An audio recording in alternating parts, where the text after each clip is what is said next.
আমি একটা কথা বলে দিয়েছিলাম, এই নিয়ে সারা পশ্চিম বাংলাতে তোলপাড়। কি কথা? যে হাফ হাতা গেঞ্জি পরে নামাজ পড়লে নেকি কম হবে, এটা আমি বলে দিয়েছিলাম কোন একটা জলসাতে। শুনেছেন আপনারা মনে হয় অনেকজনাই, আবার গ্রামের অনেকজনাই এটা নিয়ে মানে খুব আর কি উঠে পেড়ে লেগেছে কি হবে না হবে। আমি আজও কথা বলছি যে হাফ হাতা নামাজ গেঞ্জি পরে নামাজ পড়লে এটা অভদ্রতার পরিচয়, এটা ভদ্রলোকের পরিচয় নেই। তবে যে কথা বলেছিলাম নেকি কম হবে, ওটা আমি বুঝে ভুল করে বলে দিয়েছি, নেকি কম হবে না। কি বললাম বুঝলেন? নেকি কম হবে না, কিন্তু এটা অভদ্রতা।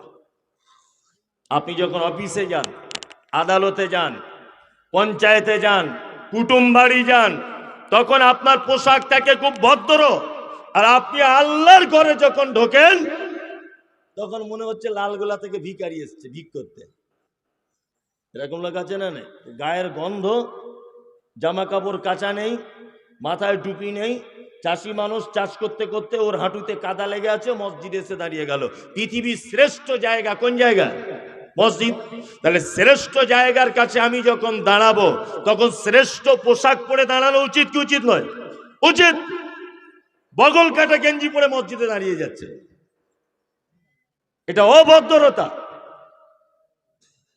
সালাতিহিম খাশিউন, আল্লাহ বলছে যারা ফেরদাউস নামক জান্নাত যেতে চায় তারা যেন তাদের সালাতে বিনয়ী হয়। বিনয়ী, বিনয়ী বোঝেন?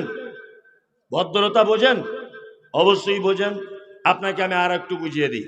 আমাদের বাজারে 3-4 কোয়ালিটির নামাজি আছে। কত কোয়ালিটির? 3-4 কোয়ালিটি আছে না? আছে।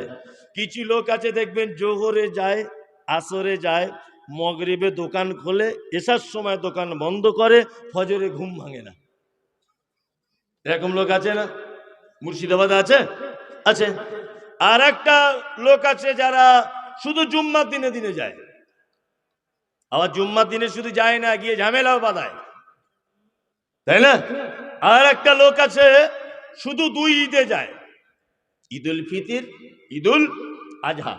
আর এক কোয়ালিটির লোক আছে এরা 5 ওয়াক্তই যায়, তবে দুয়া দরুদ কিছু বুঝে না আর কি, যেতে হয় যায়, তাই না? চাচা বেতের নামাজের দুয়াটা বলো তো। বলছে বাপ অত বড় দুয়া কি আর জানি, বয়স হয়ে গেছে, চোখে কম দেখি, কানে কম শুনি, অত বড় দোয়া মুখস্থ করা সম্ভব না বাপ।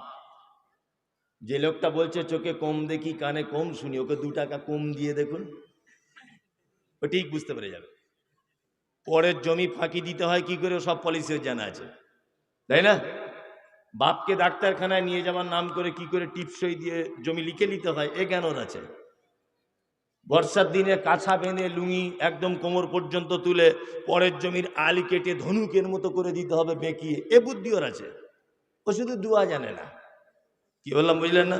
এরকম লোক মুর্শিদাবাদে আছে, অনেক আছে।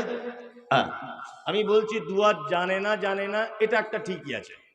ও যদি বলে আমি জানি না, ঠিক আছে, আল্লাহ ভালো বুঝবে ওর নামাজ হচ্ছে কি না হচ্ছে।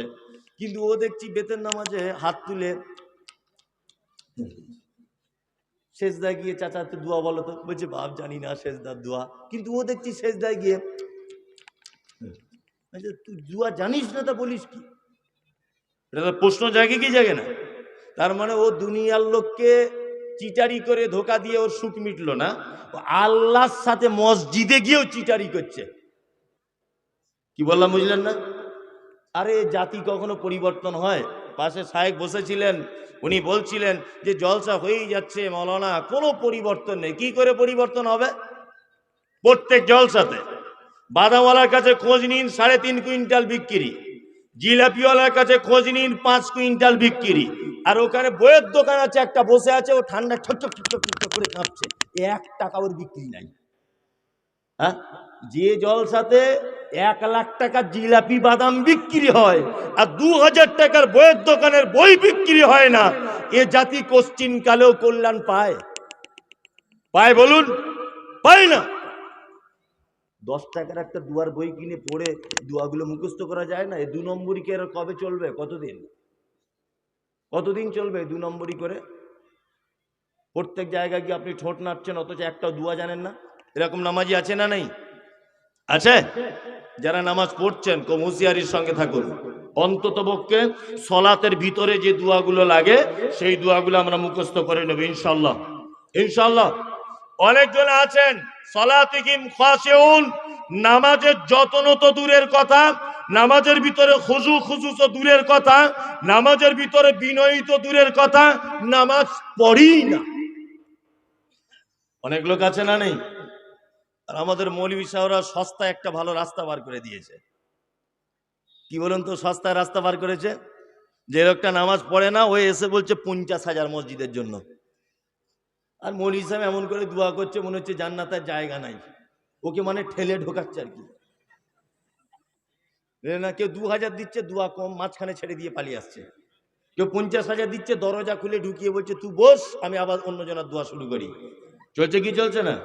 কিয়ামত পর্যন্ত যদি ও বেঁচে থাকে আর প্রত্যেক জলসায় 50,000 করে দেয়, ওর জান্নাত নেই যদি নামাজ না পড়ে। কি বললাম বুঝলেন? চলুন একটা কথা আপনাকে বলি। একটা লোক মারা গেল, তার জানাজার সামনে দাঁড়িয়ে ইমাম সাহেব কি বলে? সবাই কান খুলে শুনুন, কুল্লু নাফসিন যায়িকাতুল মাউত, প্রত্যেক প্রাণীর মৃত্যুর স্বাদ গ্রহণ করতে হবে। বলে না? ঋণ টিন করে থাকলে বলবেন তার ছেলে 3টে আদায় করে দেবে, ভুল ত্রুটি করে থাকলে মাফ করে দেবেন। আর সবাই মায়েতের জন্য দোয়া করবেন আল্লাহ যাতে তাকে জান্নাতবাসী করে দেয়। ইমাম সাহেব খুব দোয়া করছে, আল্লাহ যেমন হোক করে জান্নাত ওকে দিয়ে দাও, লোকটা খুব ভালো লোক ছিল, এটা ওটা আমি যাবি, অনেক কিছু দোয়া করছে, কিন্তু লোকটা একক তো নামাজ পড়েনি। ভালো করে বুঝবেন।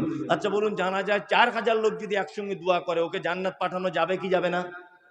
যাবে? ও নামাজ পড়েনি জীবনে, যাবে? যাবে না, অসম্ভব ব্যাপার। কারণ মুহাম্মদ সাল্লাল্লাহু আলাইহি ওয়াসাল্লাম তিনি বলেছেন, যার সালাত নেই তার দিন নেই, যার সালাত নেই তার দিন নেই, সে দিনের ভিতরে নেই। আল্লাহ সুবহানাহু ওয়া তাআলা বলছেন, মা সালাকাকুম ফি সাকার, একজন সাকার নামক জাহান্নামীকে জিজ্ঞাসা করা হবে তুমি কেন জাহান্নামে এসেছো বলো। সে তখন বলবে, ক্বালু লাম নাকু মিনাল মুসাল্লিন, আমার জীবনের সব ভালো কাজ ছিল, আল্লাহ শুধু আমি নামাজ পড়তে পারিনি তাই জাহান্নামে এসেছি। কি বললাম বুঝলেন?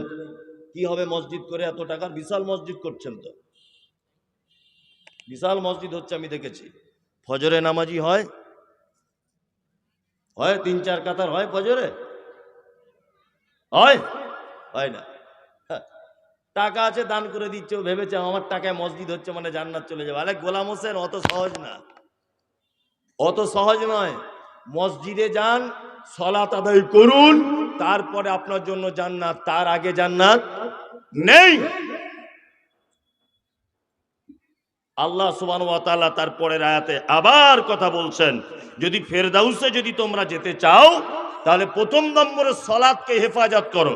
নাম্বার 2 আল্লাহ তাআলা বলছেন, আল্লাযীনা হুম আনিল লাগবি মুরিজুন, যারা অসার ক্রিয়াকলাপ থেকে নিজেকে সরিয়ে না রাখে, মানে গীবত, পরনিন্দা, পরচর্চা, চগলখড়ি, অকথ্য ভাষায় গালিগালাজ, অপ্রয়োজনীয় কথাবার্তা, এই সমস্ত জিনিস থেকে যারা সরে থাকে না এরা ফেরদাউস থেকে বঞ্চিত হবে হবে হবে।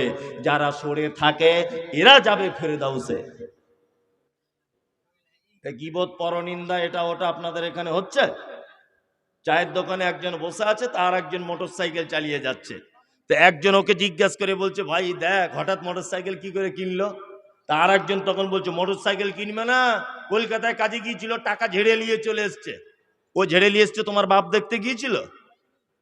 তুমি কেন বলতে গেলে ঝেড়ে নিয়ে এসেছে? হ্যাঁ, আন্দাজে কেন কথা বলতে গেলে? পৃথিবীতে মারাত্মক বড় পাপ, তার নাম গীবত, তার নাম চগলখড়ি, তার নাম 2 নম্বরী, তার নাম বেফাঁস কথাবার্তা। আমাদের নবী মুহাম্মদ সাল্লাল্লাহু আলাইহি ওয়াসাল্লাম তিনি বলেন, মান কানা ইউমিনু বিল্লাহি ওয়াল ইয়াউমিল আখির ফালইকরিম যাইফাহু, ওই লোক আল্লাহকে বিশ্বাস করে না, ও কিয়ামতকে বিশ্বাস করে না। কে সে? যে তার বেঈমানের সঙ্গে অসৎ ব্যবহার করে। 2 আল্লাহ নবী সাল্লাল্লাহু আলাইহি ওয়াসাল্লাম তিনি বলছেন, ওই লোক আল্লাহকে বিশ্বাস করে না, ও কিয়ামতকে বিশ্বাস করে না। কে সে? যে তার আত্মীয়র সঙ্গে অসৎ ব্যবহার করে।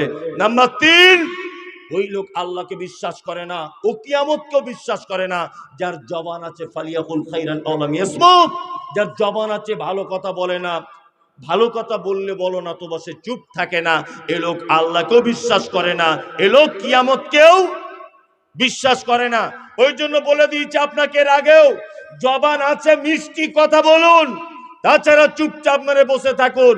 আর বেশিরভাগ টাইম বাড়িতে থাকার চেষ্টা করুন, বাজার ঘাটে একটু কম যাওয়া আসা করুন। যত বেশি বাজার ঘাটে যাবেন, চায়ের দোকানে এখানে ওখানে যাবেন, তত বেশি গীবত আর পরনিন্দা চলবে। কি বললাম বুঝলেন? আল্লাহ সুবহানাহু ওয়া তাআলা বলছেন, যদি তুমি এই সমস্ত অসার ক্রিয়াকলাপ থেকে নিজেকে সরিয়ে রাখতে পারো, তাহলে তোমার জন্য ফেরদাউস অপেক্ষা করছে। আমি শুধু কোরআনের আয়াতের বাংলা বলে দিচ্ছি। আল্লাহ তারপরে আবার বলছেন, ওয়াল্লাযীনা হুম লিযাকাতি ফাইলুন, যারা তাদের যাকাতের ব্যাপারে খুব সক্রিয়। মালের যাকাত দেন তো? মাল হলে যাকাত দেন? যাকাত দেয় না। ধনী মানুষ রমজান মাসে 20টা শাড়ি কিনে বিলি করে দিচ্ছে, আর সবাই বুঝতে পারছে মনে হয় যাকাত দিচ্ছে না। যাকাত তো গরিবের টাকা, তুমি কেন শাড়ি কিনতে গেলে? হ্যাঁ, ওর টাকাতে তুমি মোস্তানি কেন করবে? ওর টাকা ওকে তুমি দিয়ে দাও যাকাত। কি বললাম বুঝলেন? প্রত্যেক বছরে আপনাকে যাকাত দিয়ে দিতে হবে। চলুন, ওয়াল্লাযীনা হুম লিফুরুজিহিম হাফিজুন, আর নারী পুরুষ সবাই তোমরা তোমাদের লজ্জাস্থানে হেফাজত করো, পর্দা করো, তাহলে ফেরদাউস যেতে পারবে। আচ্ছা বলুন তো, পর্দা আমরা সারা জীবন শুধু মেয়েদেরকে বলেছি তোমরা বাড়ির ভিতরে থাকো পর্দা করে, আর পুরুষ এদের পর্দা আছে না নেই? আছে। একটা পুরুষ যেমন একটা নারীকে দেখলে তার মনে যেমন কাম ভাব যেমন জাগে, ঠিক তেমন একটা নারীও একটা সুঠাম দেখির পুরুষকে যদি দেখে তার ভিতরে একটা কাম ভাব সৃষ্টি হয়। মুহাম্মদ সাল্লাল্লাহু আলাইহি ওয়াসাল্লাম তিনি বলেছেন, কোন নারী যেন কোন নারীর গায়ে হাত দিয়ে টিপে যেন না দেখে। এটা হাদিসে আছে? আছে। আমাদের বিয়ের অনুষ্ঠানগুলোতে যখন মেয়েটাকে গোসল করায়, তখন ওর ভাবি করায়, করায় না? ওর মামাতো বোন গোসল করায়, গায়ে হলুদ দেয়, দেয় না? এখন ওর মামাতো বোন ওকে গোসল করাতে করাতে দেখছে ওর হাতগুলো খুব নরম, শরীরটা খুব নরম। ও রাতের বেলা ওর মামাতো বোন ওর স্বামীর কাছে গল্প করছে, আজকে খাদিজার বিয়ের জন্য গোসল করালাম, ওর গাগুলো কি নরম। তখন ওর স্বামী ওকে বলছে, তোর তো ইটের মতো শক্ত, ভুল হয়ে গেছে, যদি খাদিজাকেই বিয়েটা করতাম ভালো হতো। এটাও ভাবতে পারে কি পারে না? পারে।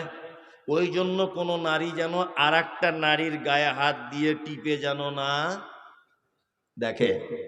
নাম্বার 2, আচ্ছা বলুন তো, একটা পুরুষ মানুষ আর একটা পুরুষ মানুষ, অর্থাৎ দুটো পুরুষ মানুষ এক বিছানায় একটা কম্বলের ভিতরে শোয়া বৈধ না অবৈধ? হ্যাঁ, অবৈধ। কেন? দুজনেই তো পুরুষ মানুষ, শুলে অসুবিধে কি আছে? অসুবিধে মানে মারাত্মক অসুবিধা। ঘুমের ঘরে যদি কেউ কারো গায়ের উপরে পা তুলে দেয়, হতে পারে কি হতে না? হ্যাঁ, হতে পারে। হ্যাঁ, তাহলে এক পর্যায়ে দুর্ঘটনা ঘটে যেতে পারে। এগুলো সারা পৃথিবীতে হচ্ছে। আপনি হয়তো লজ্জা করছেন যে মৌলভী সাহেব এত খারাপ কথা বলছেন। আরে পাগল, খারাপ কথা নয়, সারা পৃথিবীতে সমকামিতা চলছে, চলছে না? চলছে। পুরুষে পুরুষে যৌন মিলন। ইসলাম আজ থেকে 1500 বছর আগে মুহাম্মদ সাল্লাল্লাহু আলাইহি ওয়াসাল্লাম বলেছেন, এক পুরুষ আর এক পুরুষ মানুষ দুজন এক বিছানায় শুতে পাবে না। একজন মেয়ে তার যৌবন চলে এসেছে, আর একজন মেয়ে তার যৌবন চলে এসেছে, দুজনে একটা কম্বল কাঁথার ভিতরে শুতে পাবে না। আপনাকে এটা বলে দিলাম, সারা ভারতবর্ষে যত মিশন, মেসে থেকে যে সমস্ত ছেলেরা পড়াশোনা করে, হোস্টেলে থেকে যে সমস্ত ছেলেরা পড়াশোনা করে, এগুলো আপনাকে আমি একেবারে টাটকা কথা বলছি। এটা আপনার মনে হয় এত দূর পর্যন্ত জানা নেই। এর বেশিরভাগ হোস্টেলগুলোতে এইরকম ভাবে পাপ কাজের সঙ্গে নারী পুরুষ যুক্ত থাকে। কি বললাম বুঝলেন? কথাটা নোংরা হলেও বাস্তব। ইসলাম পর্দার নদীর বাঁধ দিতে দিতে দিতে দিতে পুরুষ পর্যন্ত বাদ দিয়ে দিয়েছে, দুজন পুরুষ এক বিছানায় শুতে পাবে না। দুজন নারী এক বিছানায় শুতে পাবে না। তার মানে পুরুষেরও পর্দা আছে। কোন পুরুষ খালি গায়ে ঘুরতে পাবে কে? না। কেরালায় রাজমিস্ত্রি কাজ করতে হঠাৎ করে বাড়ি এসেছে, আসে চেরা লুঙ্গি পরে আর বুকের ছাতি বার করে ঘুরছে এরকম করে, মানে কি ছিনু আর কি হনু। কালকে আন্ডার প্যান্ট পরে ঘুরতো, ওকে কেউ চিনতো না। আজকে হয়তো কিছু টাকা পয়সা করেছে এদিক ওদিক করে, কি বলছি বুঝতেন না। বাড়ি এসেছে ঈদের আগের দিন একেবারে বডি খুলে ঘুরছে, যে কি একেবারে সাংঘাতিক ব্যাপার, নামি দামি লোক আছে না নেই?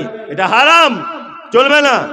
খালি গায়ে পুরুষ মানুষ সবার সামনে চলা নিষিদ্ধ, কারণ তারও একটা নিজস্ব সতর আছে, তারও নিজস্ব একটা কি আছে, আপনার লজ্জা শরম আছে না? একটা নারী যদি একটা সুঠাম দেহের পুরুষকে যদি দেখে, তার ভিতরে তার স্বামীকে নিয়ে কম্পেয়ার করতে পারে কি পারে না? পারে। ইসলাম এটাকে নিষেধ করে দিয়েছে। চলুন, নারীদের ব্যাপার তো খুব আজব ব্যাপার। বাড়িতে বসে আছে, স্বামী বাড়ি নেই, হঠাৎ করে একটা লোক এসেছে, তার শাশুড়ি জিজ্ঞাসা করছে বৌমা লোকটা কে? বলছে ওটা আমার মামা হয়, ওটা আমার মামা হয়। তো বলছে তোমার মামাকে তো কই অন্যদিন আর কোনোদিন দেখিনি, হঠাৎ কোথা থেকে এলো? তা বৌমা তখন বলছে না আমার নিজের মামা না, ওটা আমার মা ভাই বলে ডাকে, তাই আমি মামা বলি। স্বামী বাড়ি নেই, চলে এসেছে, নিয়ে বৌমা ঘরের ভিতরে বসে বসে গল্প করছে, মামা বলি গল্পটা করছে। বলুন তো ইসলামে মামাকে পারমিশন দেয়? দেয়? দেয় না। মায়েরা যারা আছেন শুনুন, স্বামী বাড়িতে নেই, তোমার নিজের মামা আসতে চাইছে, আসতে পারে, কোনো অসুবিধা নেই। দুই, তোমার ভাইয়ের বেটা আসতে চাইছে, অসুবিধা নেই। তোমার বোনের বেটা আসতে চাইছে, অসুবিধা নেই। তোমার নানা আসতে চাইছে, অসুবিধা নেই। তোমার আপন দাদু আসতে চাইছে, অসুবিধা নেই। তোমার ভাইয়ের বেটা আসতে চাইছে, অসুবিধা নেই। তোমার আপন চাচা আসতে চাইছে বাড়িতে, অসুবিধা নেই। তোমার স্বামী বাড়ি থাক আর না থাক, কিন্তু তোমার পাতানো ভাই পাতানো মামা তোমার বাড়িতে আসছে, তুমি তাকে ছোটবেলা থেকে ভাই বলে ডাকো, দাদা বলে ডাকো, তুমি ভেবেছো মনে হয় ভাই বলি বলে কোনো পর্দার ব্যাপার নেই। আছে না নেই? পর্দা আছে, আছে। আমি মমতাজুল ইসলাম, আমার স্ত্রীর বাচ্চা কাচ্চা হয় না, আমি একটা 1 বছরের বাচ্চা হসপিটাল থেকে নিয়ে এসেছি। 1 বছরের বাচ্চাটা আস্তে আস্তে করে বড় হয়েছে, আমাকে আব্বা বলে ডাকে, আমার স্ত্রীকে মা বলে ডাকে, আমাকে আব্বা বলে ডাকে, আমার স্ত্রীকে মা বলে ডাকে।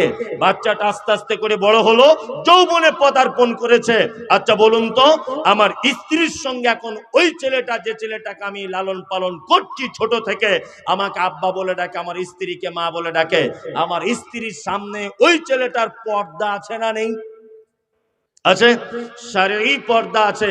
পর্দা থাকতো না যদি ওই বাচ্চাটা আমার স্ত্রী দুধ পান করত, তাহলে পর্দা থাকতো না। তার মানে বোঝা যায় পালিত পুত্র হলেও পর্দা করা লাগবে। পালিত পুত্রের পর্দা করা লাগে, কিন্তু দুলা ভাইয়ের পর্দা করা লাগে না। আচ্ছা না, দুলা ভাইয়ের পর্দা করা লাগে না। আবার কত মেয়েরা বলছে মৌলভী সাহেব বেশি গাজার গাজার করিও না, পর্দা মনের ব্যাপার। বলছে আমার মন ভালো থাকলে তো সব ভালো, বলে না? এত বড় বড় কাপড়ে লাভ কি, মন যদি ঠিক না থাকে? অনেকজন বলছে কি বলছে না, বলছে। আবার অনেকজন বলছে বয়স হয়ে গেছে আমার আর পর্দা লাগে। তুমি জানো কানা বেগুনেরও মুচি খরিদ্দার থাকে, থাকে না? কানা বেগুনেরও মুচি খরিদ্দার থাকে। তুমি যদি 60 বছরের নারী বিনা পর্দায় রাস্তায় যাও, তো ওইদিকে আবার ফটিক চাচা বসে আছে 70 বছরে তোমার লেগে দেখার জন্য। হতে পারে কি পারে না? পারে। ওই জন্য নারী পুরুষ সবার জন্য পর্দার বিধান ইসলাম দিয়ে দিয়েছে। আল্লাহ সুবহানাহু ওয়া তাআলা তিনি বলছেন আল্লাযীনা হুম লিফুরুজিহিম হাফিজুন, নারী পুরুষ তোমরা পর্দা করো, তাহলে ফেরদাউস যেতে পারবে। চলুন, আল্লাহ সুবহানাহু ওয়া তাআলা তারপরে বলেন যে ইল্লা আলা আজওয়াজিহিম আও মা মালাকাত আইমানুকুম ফাইন্নাকুম গায়রু মালুমিন। পুরুষ তুমি শোনো, তুমি তোমার স্ত্রী এবং দাসী ছাড়া অন্য কারো কাছে যদি তোমার যৌবনের পরিচর্যা যদি করতে চাও, এটা হারাম। স্ত্রী ছাড়া অন্য কোনো মাধ্যমে যৌবনের খিদা মেটানো, এটা কি? হারাম। তাই না? বাজারে পরকীয়া চলছে না খুব বেশি? চলছে চলছে। আমি একটা পরামর্শ আপনাকে দিচ্ছি, আপনার মেয়ে বা আপনার ছেলে সব থেকে বেশি অপরাধ করছে দুটো কারণে। এক, বিয়ে করার আগে আপনি একটা বড় মোবাইল কিনে দিলেন ওকে, বুঝলেন? বিয়ের বয়স হয়ে গেছে, ছেলে গোঁপদারি উঠে গেছে, তারপরে ও বারবার আপনাকে বলছে আব্বা আমাকে একটা বড় মোবাইল কিনে দাও। বড় মোবাইল কিনে দিলেন, তারপরে বলছেন বেটা বিয়ে করবি না? বলছে নিজের পায়ে দাঁড়ায় 2 বছর পরে করব। ওই যে মোবাইল পেয়ে গেছে, ও যৌবনের অর্ধেক মানে তৃপ্তি বা অর্ধেক মানে সবকিছু ওই ফোনের ভিতরেও পেয়ে যায়। পেয়ে যায় না? পেয়ে যায়। কাউকে ভিডিও কলে কথা বলে, কেউ গার্লফ্রেন্ড আছে, আবার অশ্লীল ছবিপত্র দেখে, দেখে না? দেখে। আর একটা মারাত্মক দোষ হচ্ছে সমাজের এই, মেয়ে বিয়ে দিচ্ছে, ছেলে কোথায় থাকে? বলছে সৌদি আরবে থাকে। সৌদি আরবে মানে বিশাল টাকা ইনকাম করে। 3 মাস বিয়ে করে 3 বছরের জন্য সৌদি আরবে চলে গেছে ছেলেটা। আচ্ছা, যে ছেলেটা সৌদি আরবে চলে গেছে 3 বছরের জন্য, তার বউ বাড়িতে কি করবে? আর সেই বা কি করবে? দুজনে অন্যায় কাজে লিপ্ত হবে। হবে কি হবে না? দুজনে অন্যায় কাজে লিপ্ত হবে। কিন্তু আল্লাহ সুবহানাহু ওয়া তাআলার ভাষা কি? আল্লাহ তাআলা বলছেন আউমা মালাকাত আইমানুহুম ফাইন্নাকুম গায়রু মালুমিন। তোমার স্ত্রী ছাড়া, তোমার দাসী ছাড়া কারোর সঙ্গে যদি তুমি যৌবনের সম্পর্ক করো, আল্লাহ তাআলা তার পরের আয়াত আবার বলছেন ফাউলাইকা হুমুল আদুন, সেটা হবে সীমা লঙ্ঘন। তাহলে আপনাকে দুটো জায়গাতে ইসলাম পারমিশন দিচ্ছে। চলুন, আল্লাহ তাআলা তারপরে বলছেন আল্লাযীনা কুম লিআমানাতিহিম ওয়া আহদিহিম রাগুন, যারা আমানতের ব্যাপারে খুব সক্রিয়, প্রতিশ্রুতি রক্ষার ব্যাপারে যারা খুব সক্রিয়। মসজিদে দান করছে 50,000 টাকা। কত? 50,000 টাকা। নেই বলছে দিব, পরে দিব, লিখে নেন। কমিটি হেঁটে হেঁটে হেঁটে হেঁটে পায়ের জুতো পর্যন্ত ছিঁড়ে যাচ্ছে, তবুও টাকা আদায় করতে পারে না। এরকম লোক আছে না? আছে। আল্লাহ তাআলা বলছেন এরকম লোক যদি থাকে তাহলে কিন্তু তারা আল্লাহর জান্নাত ফেরদাউস থেকে বঞ্চিত হয়ে যাবে। আল্লাহ তাআলা তারপরে বলছেন ওয়াল্লাযীনা হুম আলা সালাওয়াতিহিম ইউহাফিজুন, যারা তাদের সালাত সমূহকে হেফাজত করে। আগে একটা কথা আপনাকে বলে এসেছি, আমরা অনেক মানুষ নামাজ পড়ি, এক ওয়াক্তে যাই, আর এক ওয়াক্তে কি যাই না। আল্লাহ তাআলার ভাষা হচ্ছে সালাওয়াতিহিম। ফজরে যাবে, আসরে যাবে, মাগরিবেও যাবে, এশাতে যাবে, সব ওয়াক্তে যে লোকটা নামাজের জন্য তৈরি হয়ে থাকবে, আল্লাহ তাআলা বলছেন সালাওয়াতিহিম ইউহাফিজুন, এদের জন্য ফেরদাউস আছে। যারা সালাত সমূহকে হেফাজত করে, ফজরে যায়, জোহরে যায়, আসরে যায়, মাগরিবে যায়, এশাতেও যায়, এই রকম নামাজি বর্তমান খুব কম। খুব কম নয়? খুব কম। 5 ওয়াক্তের মুসল্লি কম নয়। আমাদের নামাজ হয়েছে টাইম ওয়াইজ, মানে আমার টাইম যতক্ষণ হবে আমি ততক্ষণে যাব। মসজিদের মুয়াজ্জিন কখন ডাকলো না ডাকলো ওটা আমার প্রয়োজন নেই। বর্তমানে এটাই চলছে। চলছে না? চলছে। আল্লাহ তাআলা তারপর আবার বলছেন উলাইকা হুমুল ওয়ারিসুন, এরা হচ্ছে উত্তরাধিকারী। আল্লাযীনা ইয়ারিসুনাল ফিরদাউসা হুম ফিহা খালিদুন, এরা হচ্ছে জান্নাতুল ফিরদাউসে চির